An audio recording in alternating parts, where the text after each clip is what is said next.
Yes, magandang hapon mga my loves. Ayan, ito nandito si Mother. Pumunta dito sa atin sa salon sa Iron in Empire Salon para po magpagupit at siya po ay mananahi at hassle na daw sa kanya na mahaba at nagninipis pa rin ang buhok niya. Kaya ang desisyon niya, mag-short hair na lang siya.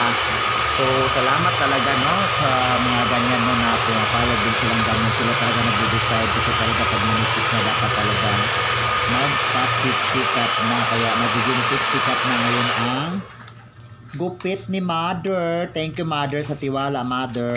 No? Tag-init na din kasi. So, pag nagkaedad tayo kailangan mag-short hair na tayo para laging fresh. Laging malinis tingnan. So, salamat Mother sa pagtiwala sa Iron Empire Salon. No? Hanggang sa muli po. Ayan, di ba? Fresh na fresh. Ayan.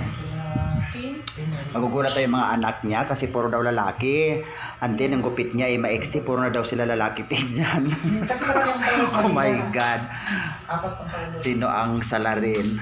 Di ba? Ayan. Bonggang-bongga na si Mother. O, di ba? Thank you so